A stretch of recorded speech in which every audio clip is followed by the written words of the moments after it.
صدقني خلاص من بين الناس حبيتك واخترتك ليا،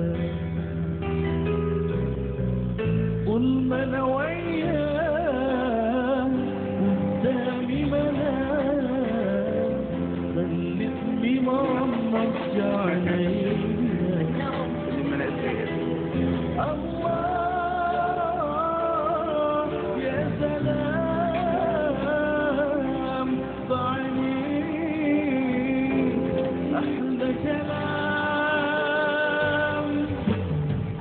قرب مني شوية شوية قلبي وقلبك سوا يتلاقوا، الدنيا انت مالتها علي ده الحب اللي محسسنا.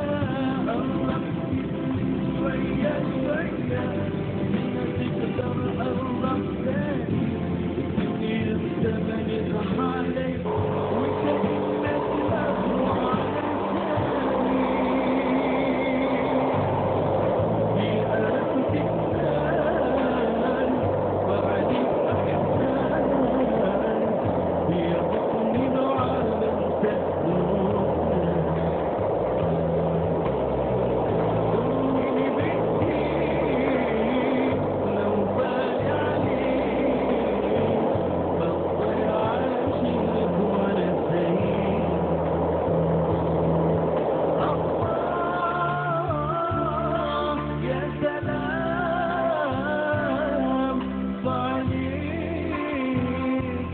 أحلى كلام. قرب مني شوية شوية قلبي وقلبك سوا يتلاقوا، الدنيا انت مالتها علي ده الحب اللي محسسنا. قرب مني شوية شوية ما تقدر قرب تاني، الدنيا انت مالتها علي وكأنك مخلوق على لساني.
أنوار المدينة والوقت على باب الحجرة غرام وسكينة أنوار المدينة والوقت على باب الحجرة غرام وسكينة من ننسى الليالي اللي بعد ببالي مقامك يا غالي اللي كله أمان ننسى الليالي اللي بعد ببالي مقامك يا غالي اللي كله أمان ننسى الليالي اللي بعد ببالي مقامك يا غالي اللي كله أمان ما تنسى يا روحي يا أغلى من روحي ما تنسى يا روحي يا أغلى من روحي يهمني سروري بعطفك والحنان يا روحي يا أغلى من روحي ما تنسى يا روحي يا أغلى من روحي يهمني سروري بعطفك والحنان Mak, ahli hisap nampak ni. Macam ini dia, macam Materi. enggak apa tu, macam asap-asap apa gitu dia. Pin dah awak. Enggak lu, biar aja macam-macam asap ini dia keluar. Tambah keren. Sama keren dia.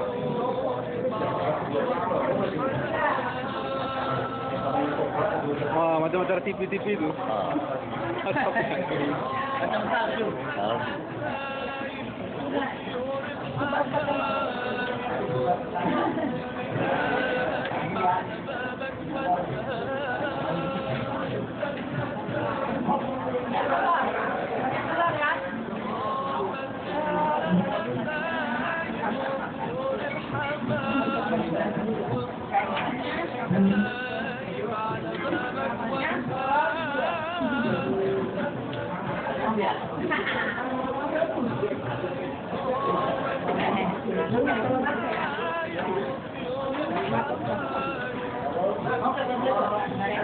نايم على بابك والغاب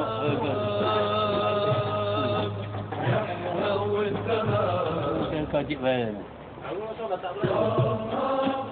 Saya kancing belakang. Nampak Allah.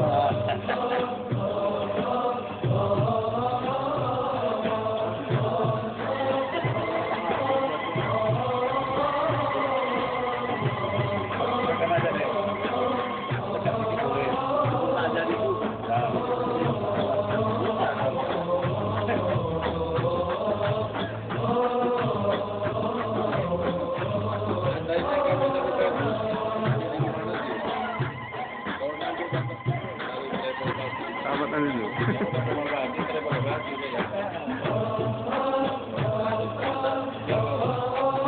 Pak Haji depannya ya.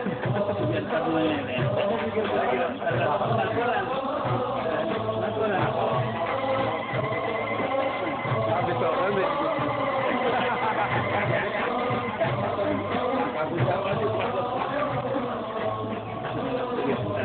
Salawat. Para sahabat, sebagai para syuhada, kita baca istighfar 3 kali.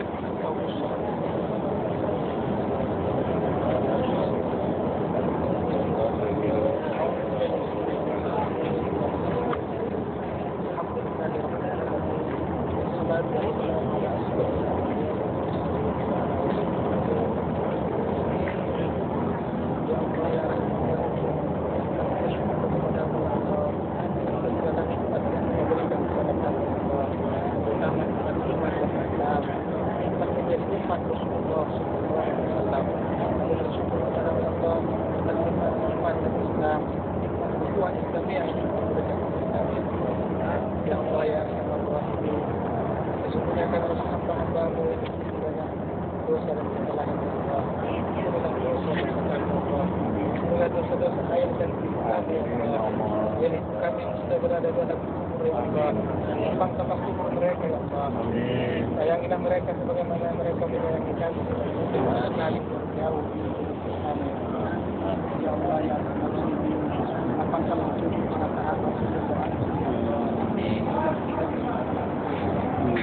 Ya Allah ya Allah ini jadi tempat kami. Umat Rasulullah semoga dapat mengikuti ajarnya ya Allah. Dapat menjadi dai-dai yang ya Allah. Memberikan agama kepada anak-anak kami ya Allah. Keluarga tetangga dan masyarakat ya Allah. Sehingga banyak orang bertahan ya Allah. Sehingga banyak manusia yang kuat ya Allah.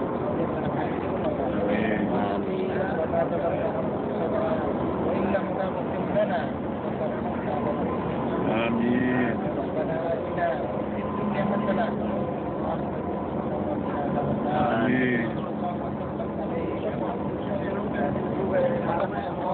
Minna wa minka.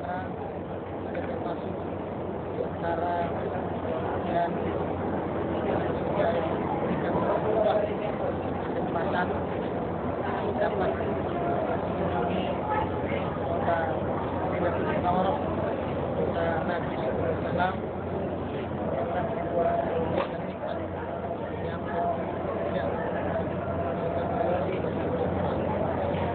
kali syukuran ini harus terus kita maknai dan sadari karena sesungguhnya masih banyak orang yang barangkali secara ekonomi lebih mapan daripada kita, tapi karena suatu hal mungkin belum memiliki. Alhamdulillah kita dengan keadaan kita Allah Subhanahu wa taala memilih bisa mendapat adil ini dan insyaallah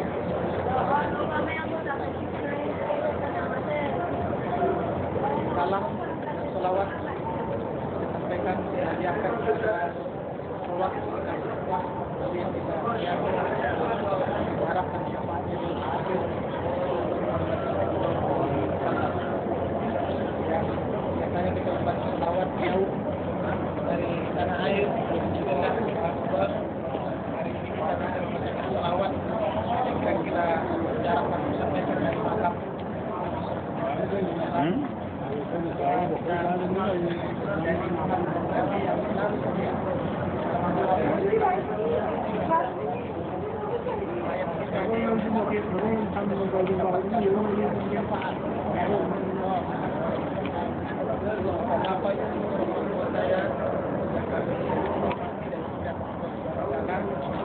Setelah ini kita tahu tadi bahwa ada makam para sahabat Baqi, ada makam Utsman bin Affan radhiyallahu dan makam yang lain.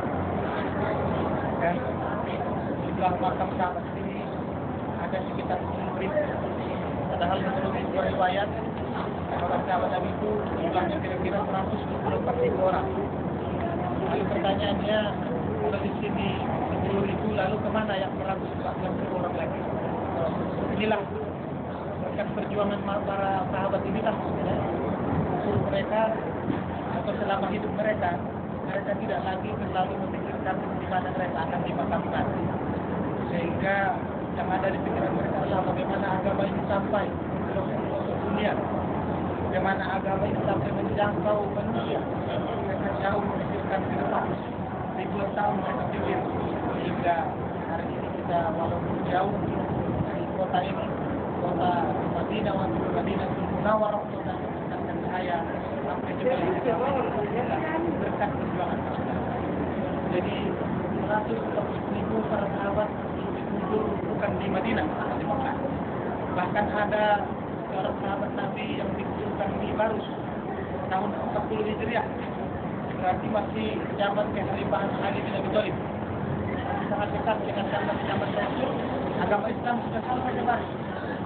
Subhanallah, begitulah kecepatan gerak para sahabat bagaimana agama ini sampai pada manusia. Terima kasih.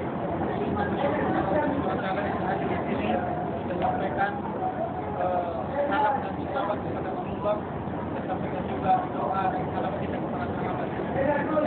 Dalam ayat ini tadi dikatakan bahwa saat itu sabiqun awwaluna minal muhajirin wal ansar. Orang-orang yang pertama sekali belum agama Islam, baik dari kalangan muhajirin dan ansar. Muhajirin adalah orang-orang yang telah mengimani Rasulullah. Kemudian mereka berhijrah, setelah mereka disiksa, diusir, dan perkembangan Islam sulit di Mekah. Lalu mereka berhijrah di kota Madinah ini dan disambutlah mereka di sini oleh orang-orang Al-Ansar. Itu penduduk asli Madinah yang sebelumnya telah diajak dan dididik masuk Islam oleh sahabat Nabi yang bernama Mus'ab bin Umair, yang walau alam benar sudah ada di sini, tapi Mus'ab bin Umair radhiyallahu anhu masuk dalam sahabat Nabi yang ikut gugur syahid dalam perang Badar pada bulan لجأت إليك العفو لديك لجأت إليك العفو لديك لجأت إليك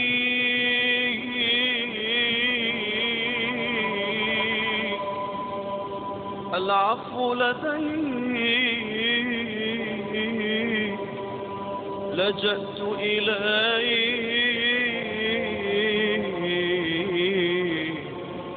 العفو لديك من خشيتك عيون ذرفت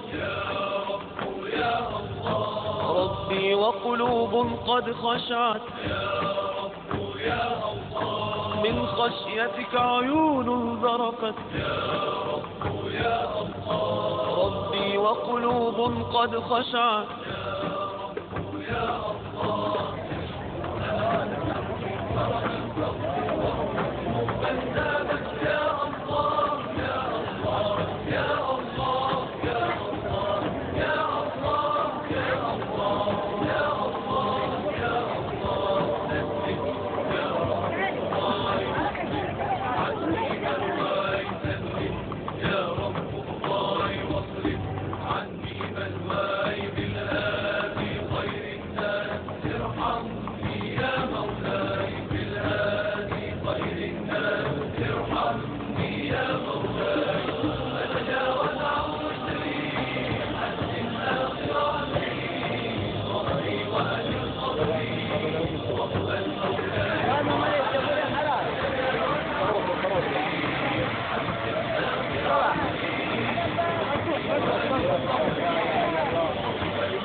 قد أغراني الشيطان وتعودت العصيان فتكرم بالغفران وارحمني يا مولاي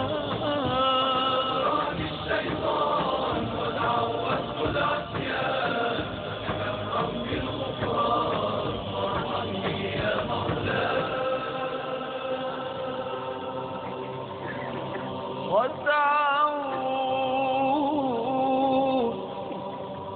قد رجوا حسن حال. Jadi CD-nya mau dikasih setiap orang nih.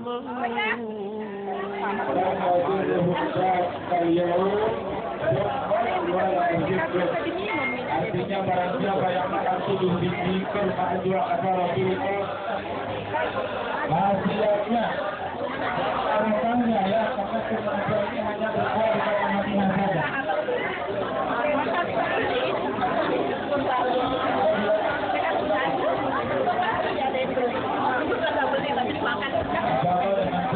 Belilah.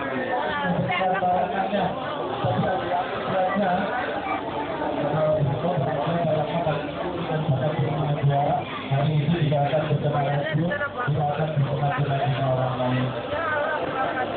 Ini kenapa kok bisa ikut? Karena kalau tidak punya orang lain, karena ini yang dulu makanya yang menangani adalah Rasulullah. Dan kurma dua kejuan ini adalah hanya berjuang kita dalam ibadah.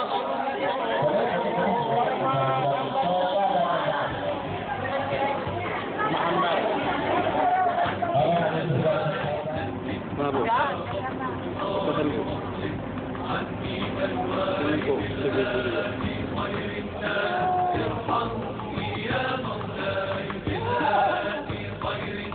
Dari suara dekat dulu. Ya haj ya haj. Tolong ya. Tolong ya.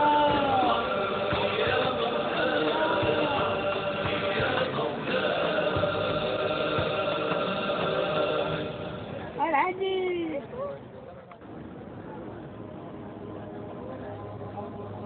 يا ليل يا ليل يا ليل ليل ليل ليل يا ليل يا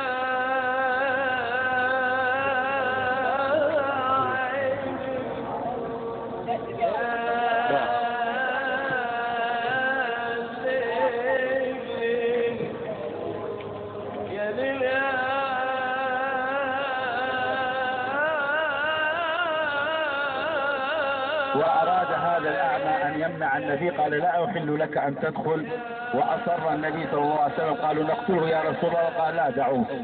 ولما أراد أن يعبر كان يأخذ بالتراب ويرميه على النبي صلى الله عليه وسلم وعلى الصحابة حتى عبروا خفية، فجاءوا من خلف جبل عينين، هذا الجبل بينه وبين جبل أحد، وأتوا من خلف الجبل وعسكروا هنا في هذا المكان عند شهداء أحد. ألفها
supaya tidak lagi tanya terkait dengan modal bisnis akan apa siapa sudah lama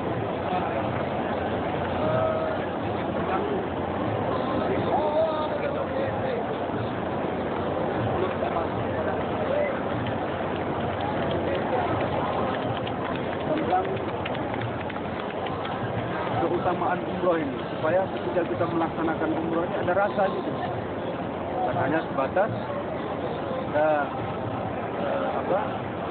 talbiyah, labbaik Allah, tidak ada rasa. Ini ada rasa dalam hati kita itu akan nikmat ibadah, rasa akan ada luar biasanya fadilah. Jadi dalam Al-Quran ya, kita lihat saja umrah. Kalian menaikkan haji dan umrah. Ini kita sudah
نادى قلبي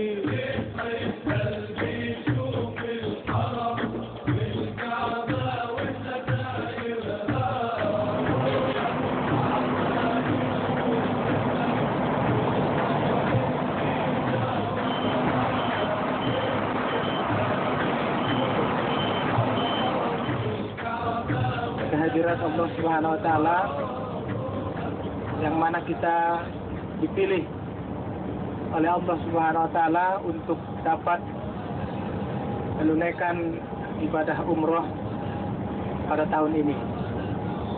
Inilah sebuah nikmat yang sangat luar biasa diberikan oleh Allah kepada kita yang harus senantiasa kita syukuri. Selanjutnya kita mengucapkan salawat dan salam kepada arwah kekasih Allah, Nabi yang kita cintai, Rasulullah Muhammad Sallallahu Alaihi Wasallam. Mudah-mudahan kita mendapatkan syafaatnya di yaumil akhir. Amin ya rabbal alamin. Apa kabar Bapak Ibu sekalian? Sehat? Masih tetap semangat? Alhamdulillah.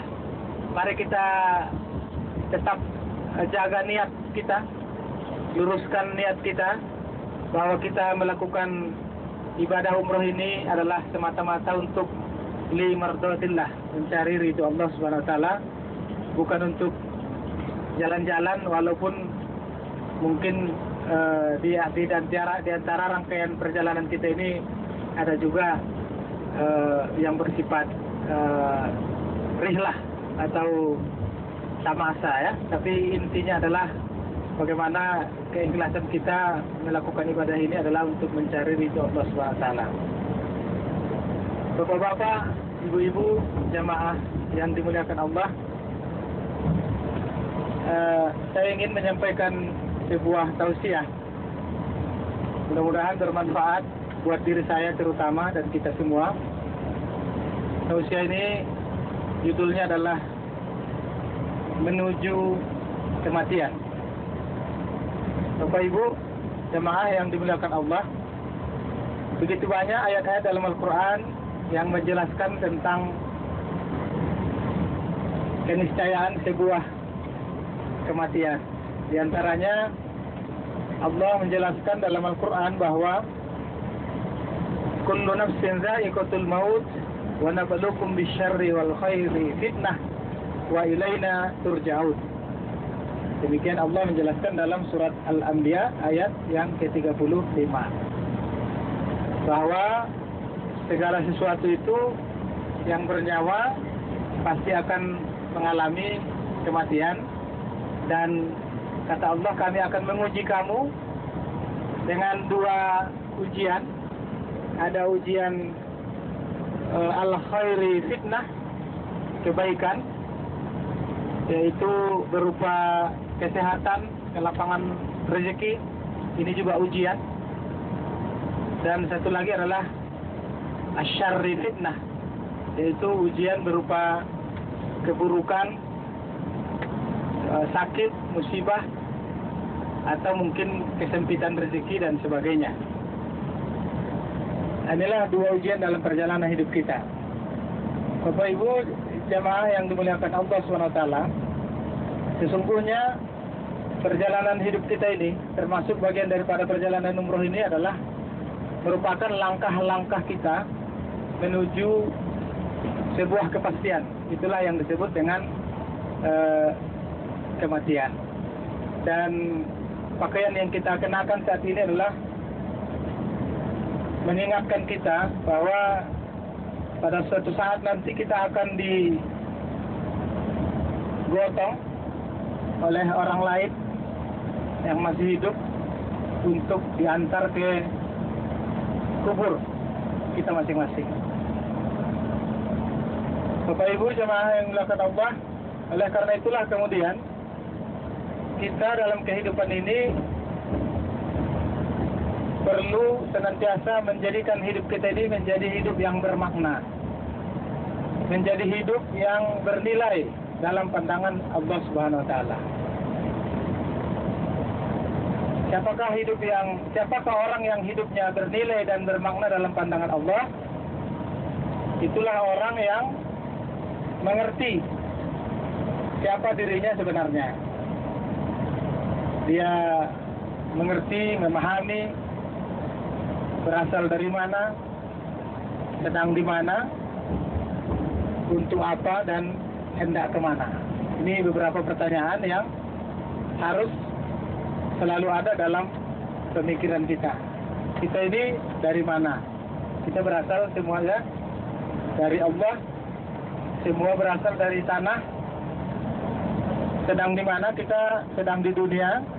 Untuk apa? Nah ini, pertanyaan untuk apa ini yang perlu kita pahami juga, bahwa ada 3 hal penting, ya. Ketika ditanya untuk apa kita di dunia ini diutus Allah, apakah kita diutus ini hanya secara kebetulan dijadikan Allah? Tentu tidak. Kita dijadikan Allah sebagai manusia adalah sebagai makhluknya yang paling sempurna. Laqad khalaqnal insana fi ahsani taqwim. Sebagai makhluk yang paling sempurna. Oleh karena itu Allah bukan sia-sia menjadikan kita sebagai makhluk yang paling sempurna di antara seluruh makhluk yang ada. Ada 3 maksud Allah Subhanahu wa taala menciptakan kita sebagai manusia. Ini yang perlu kita pahami. Yang pertama adalah kita diciptakan Allah hanya untuk senantiasa beribadah kepadanya. Wa ma khalaqatul jinna wal insa illa liya'budun. Tidaklah aku menciptakan jin dan manusia, kata Allah, kecuali untuk mengabdi dan beribadah kepadaku. Jadi siapapun kita, apapun profesi kita, apapun pekerjaan kita, itu adalah semua dalam rangka beribadah hanya kepada Allah Subhanahu. Pilihan ini untuk mau taat atau tidak itu ada resikonya masing-masing.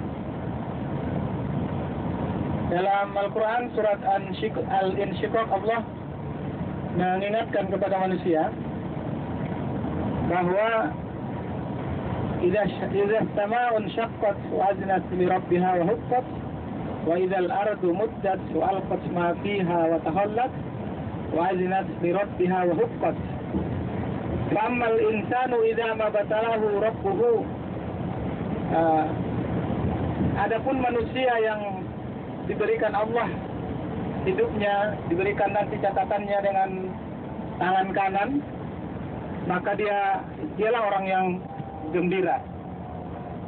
Dialah orang yang senantiasa bergembira dimasukkan Allah ke dalam surga dan berjumpa kembali dengan keluarganya.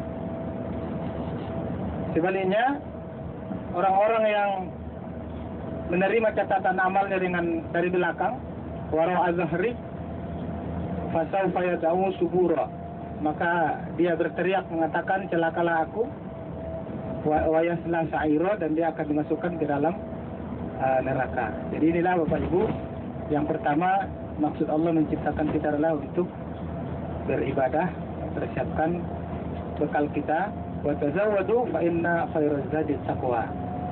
Ini yang pertama. Yang kedua, maksud Allah menciptakan kita sebagai manusia adalah untuk menjadi seorang dai atau daiyah. Atau kita diciptakan Allah sebagai umat Islam ini adalah sebagai penerus Rasulullah. Kita tahu bahwa Rasulullah Muhammad SAW berjuang, berdakwah sehingga agama ini sampai kepada kita. Ketika Rasulullah tidak ada lagi dan para sahabat, maka dakwah ini juga harus terus berjalan.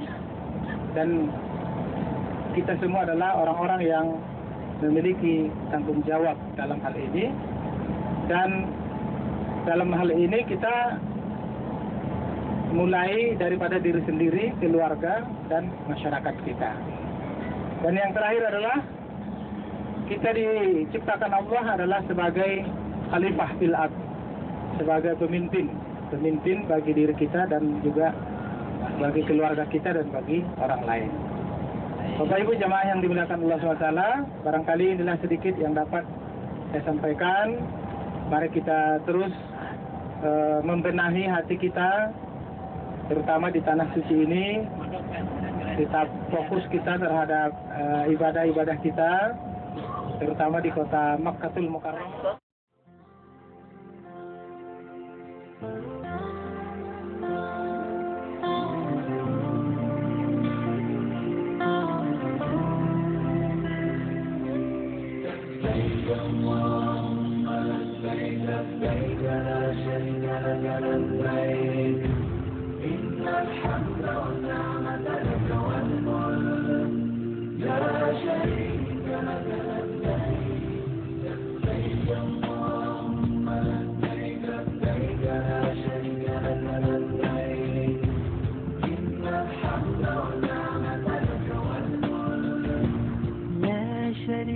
لك لبيك لبيك لبيك لك لبيك لبيك لبيك اللهم لبيك لبيك لا شريك لك لبيك إن الحمد والنعمة لك والملك لا شريك لك لبيك لبيك اللهم لبيك لبيك لا شريك لك لبيك إن الحمد والنعمة لك والملك لا شريك لك لبيك لبيك.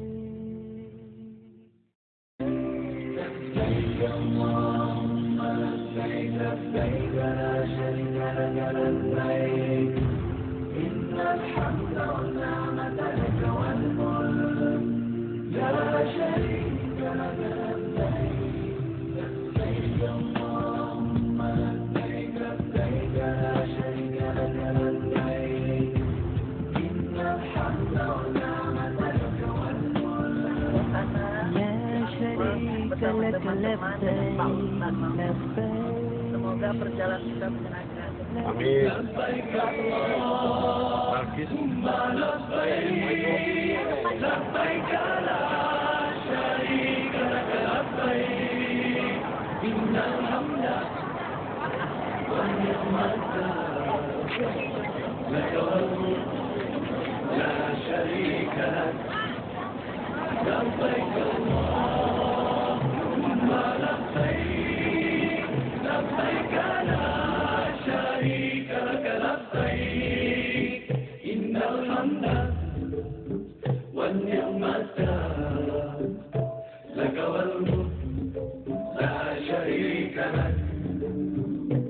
لبيك اللهم لبيك لبيك لا شريك لك لبيك إن الحمد والنعمة لك والملك لا شريك لك. Pergi haji artinya menuju Allah yang esa, membawa hati dan diri yang hina, memberi hadiah kepada Allah. Berhati-hatilah menghadapnya setiap hamba. Pergi haji dengan segala yang baik, hati yang baik, akhlak yang baik, harta yang halal, hati yang bersih, niat yang suci, amal mulia. Pergi haji, ilmu tentangnya mestilah ada, agar syarat dan hukum tepat sempurna, sah dan batalnya dapat dijaga, agar amalan hajinya tidak sia-sia. Tata tertib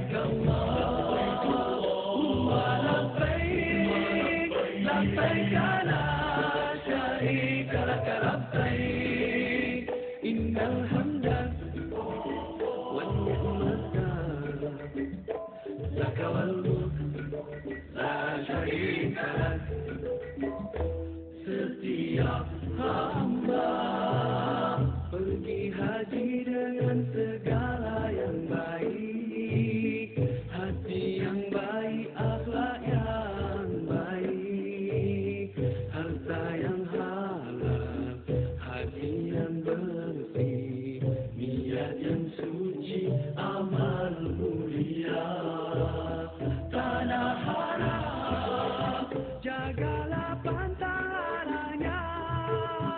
Pergi haji bukannya masa untuk membeli belah. Beringatlah, betulkanlah niat kita.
Gendingnya apa? Itu bagus tuh. Nah, susu entah. Susunya aja tuh, susunya aja. Kalau nggak gendingnya. Berapa? Tuh, berapa? Ayo Pak, minum Pak Haji. Kayak apa itu? Kencing entah minum. Ih.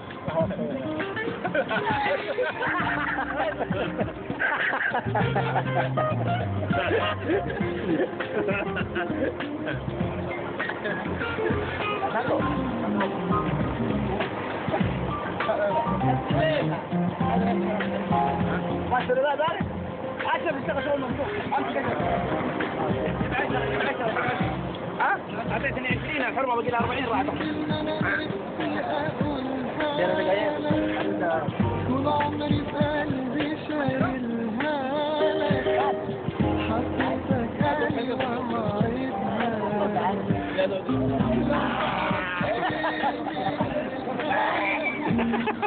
مش عارف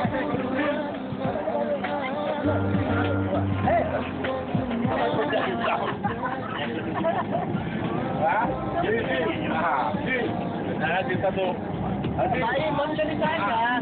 Nggak berani. Jangan saya dan sekalian.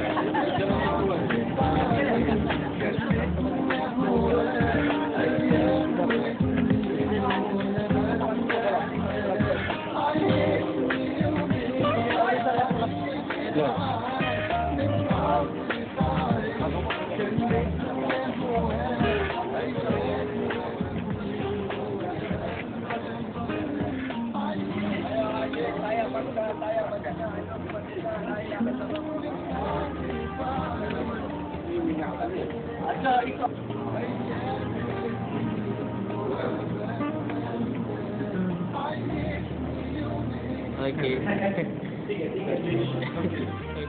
Suasana subuh di atas bukit Jabal Nur, Gua Hira.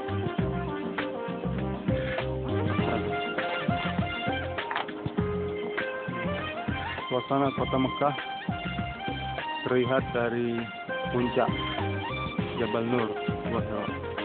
Subhanallah.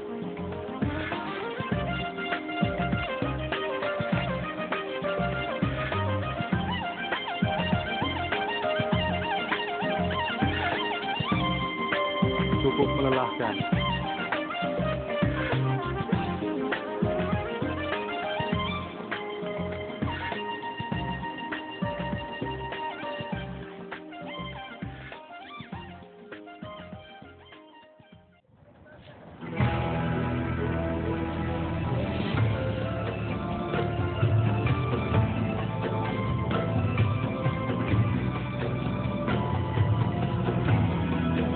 لبيك اللهم لبيك لبيك لا شريك لك لبيك إن الحمد ونعمة لك والملك لا شريك لك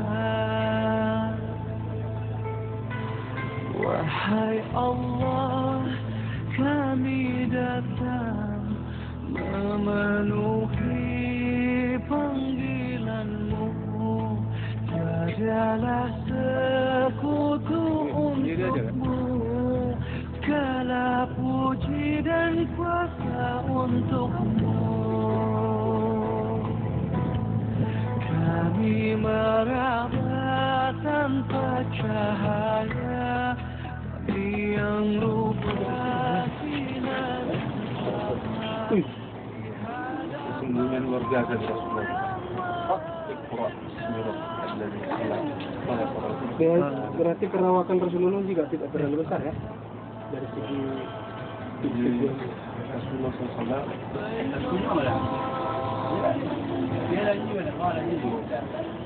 pintu yang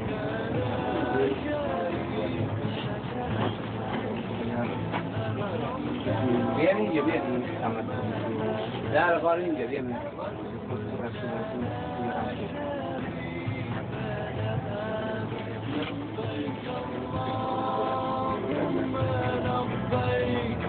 لبيك لا شريك لك لبيك إن الحمد والنعمة لك والملك لا شريك لك لبيك اللهم لبيك لبيك لا شريك لك لبيك إن الحمد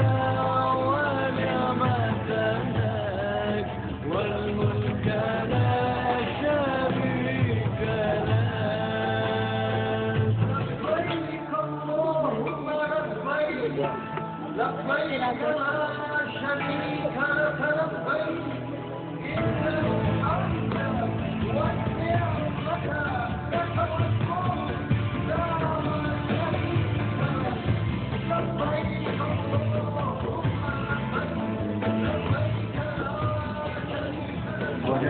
Subhanallah. اللهم صل على سيدنا محمد. اقرأ باسم ربك الذي خلق خلق الإنسان من علق. اقرأ وربك الأكرم الذي علم بالقلم. صدق الله العظيم.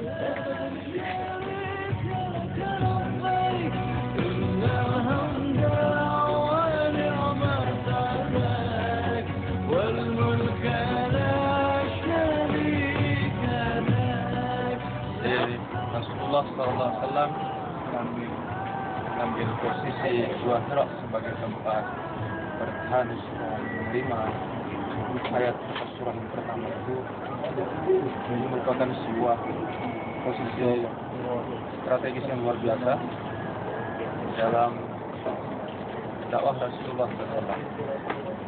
Ketika beliau berada di Gua Hira ini, maka beliau bisa melihat situasi dan kondisi kota Mekah yang dihuni oleh banyak orang-orang kafir Quraisy melakukan kemusyrikan dan kemaksiatan kepada Allah Subhanahu wa taala.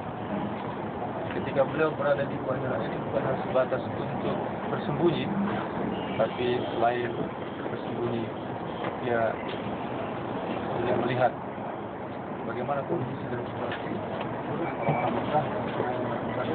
Budak. Dakwah luar biasa. Kita pelajari dari perjalanan panjang kita ini. Ya saja. Subhanallah. Apalagi kita lihat posisi Gua Hira ini begitu sempit, ya. Hanya bisa dilalui oleh satu orang, itu pun orang yang bertubuh ramping. Seandainya bertubuh gemuk saja, maka sulit untuk masuk ke dalam Gua Hira. Jadi bisa kita prediksikan bahwa Rasulullah itu adalah sosok manusia yang betul-betul ideal dalam fisik, ya, secara fisik dan juga secara kejiwaan. Allahumma sholli ala Rasulillah. Mudah-mudahan pada kesempatan lain kita bisa mengunjungi Gua Hira. Kita siap-siap. Gimana komentarnya Ustaz? Subhanallah, luar biasa. Ini kita lihat menyaksikan langsung Gua Hira tempat memberikan sebuah pelajaran semangat kita Islam bahwa menerima suatu pengorbanan dan bisa berdiri dengan pengorbanan yang luar biasa. Allahu Akbar. Bismillahirrahmanirrahim. Balqis, Allahu Akbar. Alhamdulillah dengan dibimbing oleh Balqis Medan Wisata, kita sampai di Tanah Suci Mekah dan Madinah, dan subhanallah begitu banyak pelajaran-pelajaran melalui tausiah dalam perjalanan yang insya Allah membuat semangat Islam kita semakin meningkat. Semoga Balqis semakin sukses. Allahu Akbar. Bismillahirrahmanirrahim. Alhamdulillah, Balqis, Allahu Akbar. Kami sampai ke Gua Hira melalui Balqis Medan Wisata. Alhamdulillah kami bisa mengunjungi Gua Hira. Mudah-mudahan untuk next untuk umroh berikutnya bisa sampai kemari juga dan Balqis makin jaya terus. Allahu Akbar.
البدر كطلعته وجه جميل والشمس كبسمته ظل ظليل هو عبد الله سيد الخلق ومصطفى وحبيب الله خير مبعوث من وحي الله مولاي صل وسلم دائما ابدا على حبيبك خير الخلق كلهم مولاي صل وسلم دائما ابدا على حبيبك خير الخلق كلهم يا رب صل عليه يا رب صل عليه يا رب صل عليه صلوات الله عليه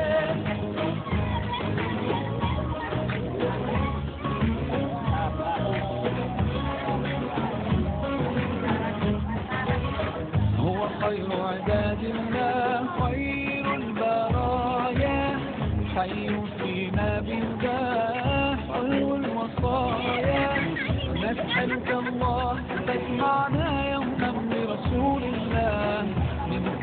الكريم يروينا فتفضل يا ربنا مولاي صل وسلم دائما أبدا على حبيبك خير الخلق كلهم مولاي صل وسلم دائما أبدا على حبيبك خير الخلق كلهم يا رب صل عليه يا رب صل عليه يا رب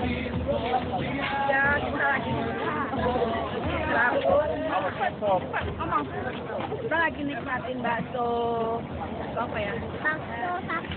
Ya bakso sapi. Rasanya enak.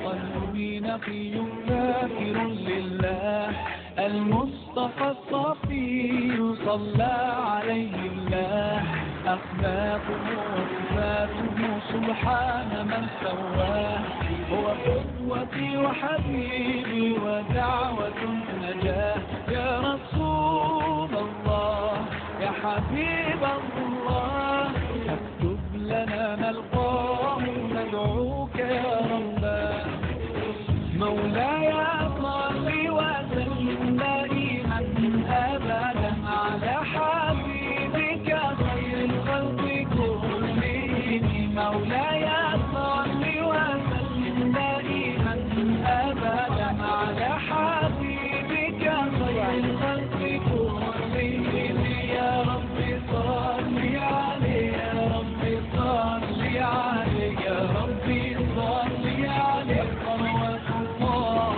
عليه مولاي صل وسلم دائما أبدا على حبيبك خير الخلق كلهم مولاي صل وسلم دائما أبدا على حبيبك خير الخلق كلهم يا رب صل عليه يا رب صل عليه يا رب صل عليه صلوات الله عليه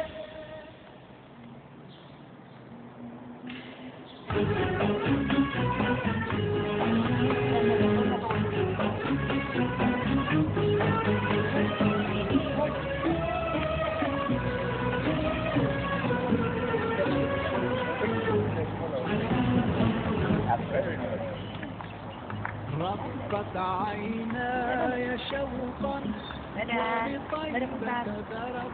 Dari mana, Nek? Tadi masjid. Ya. فاهدأ يا قلب ورفقا صلي على محمد السلام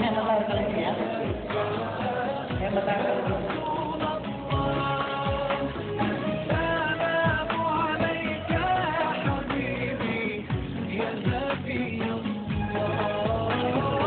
السلام عليك يا رسول الله السلام عليك يا حبيبي يا نبي الله يا رسول الله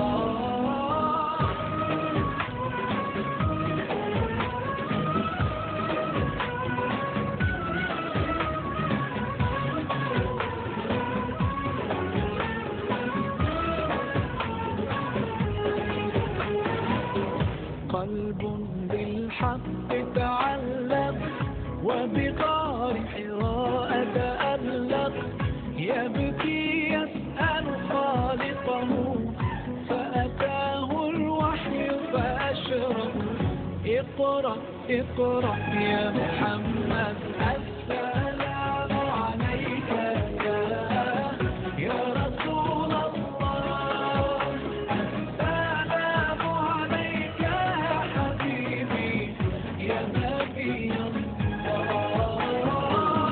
السلام عليك يا رسول الله السلام عليك يا حبيبي يا نبي الله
ربي وجوار الهادي الحق من السلام عليك يا رسول الله السلام عليك يا حبيبي يا نبي الله السلام عليك يا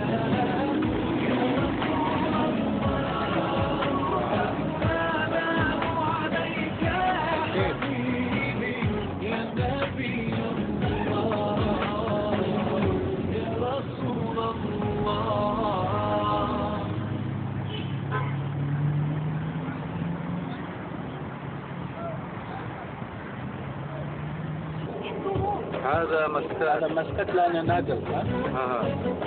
رضيت بالله ربا وبالإسلام دينا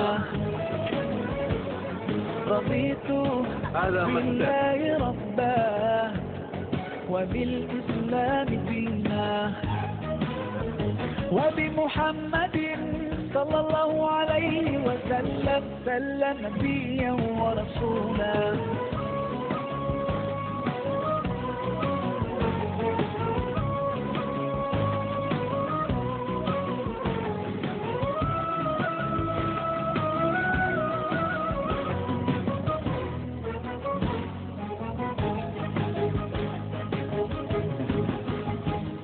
Allah, you're the source of life and you're the source of truth. To obey you I strive and my aim is pleasing you. Allah, you are the only one, your promise is always true. You don't need anyone, but we're all in need of you. And I sincerely pray to be among the ones you love. And until my final day, I say in all my prayers, Raditu billahi rabba wa bil islam dina Raditu billahi rabba wa bil islam dina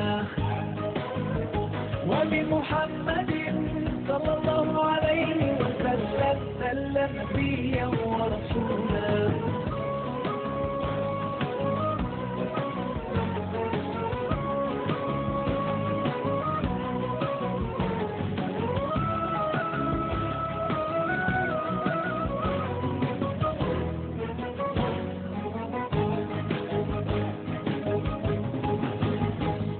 My eyes cannot see you, and yet my heart believes.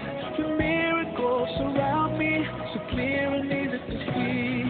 Allah, you are the greatest, and I submit to you. You know my deepest thoughts, you know everything I do.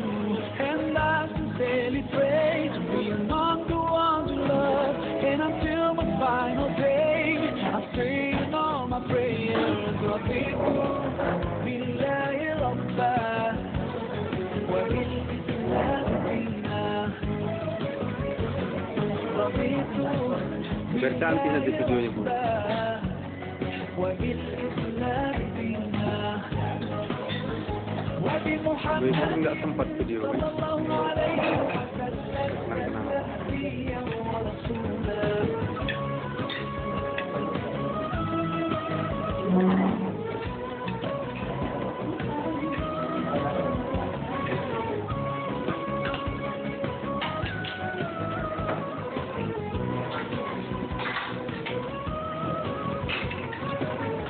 Bismillahirrahmanirrahim. Inilah jamaah umroh PT Balkis Medan Wisata sedang berada di hotel, di lobi hotel Al-Maha Internasional Oman untuk menunggu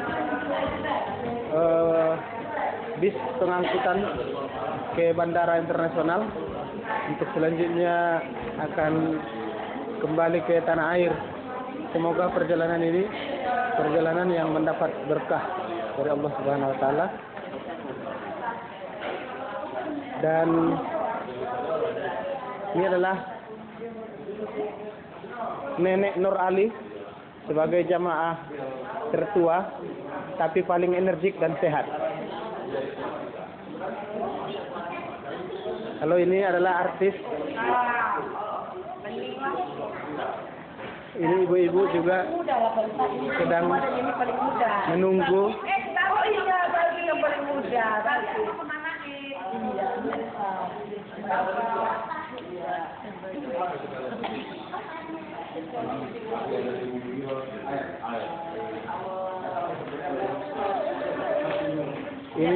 Ini adalah Balkis, jamaah PT Balkis termuda, namanya Balkis juga. Semoga menjadi Cewek anak, yang tercantik sedunia. menjadi anak yang solehah. Amin. Amin. Amin.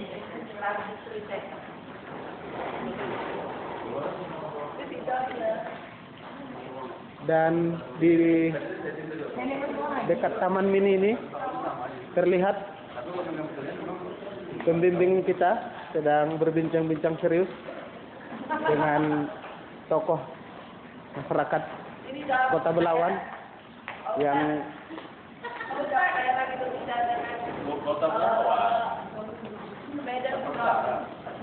Sumatera Utara, tokoh Sumatera Utara. Saudi.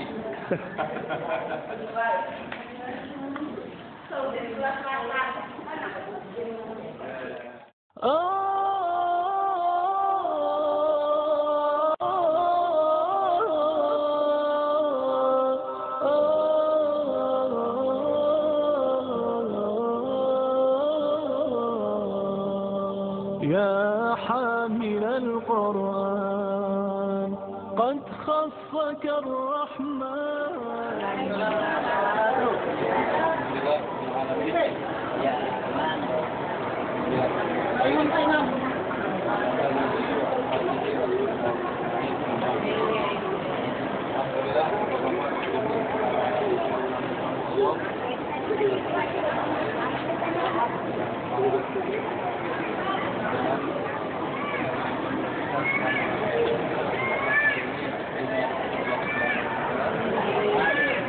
Selama kita dalam perjalanan ini banyak teman kita mudah-mudahan pertemuan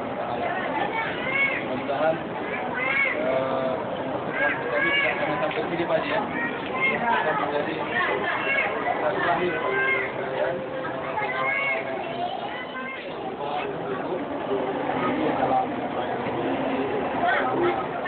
menaikkan kepada dari Indonesia sampai kita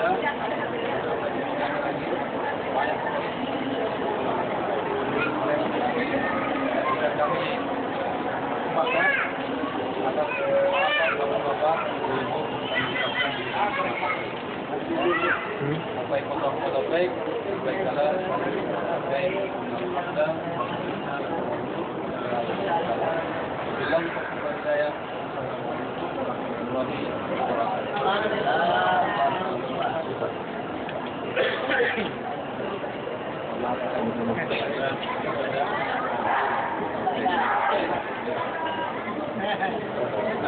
Kalau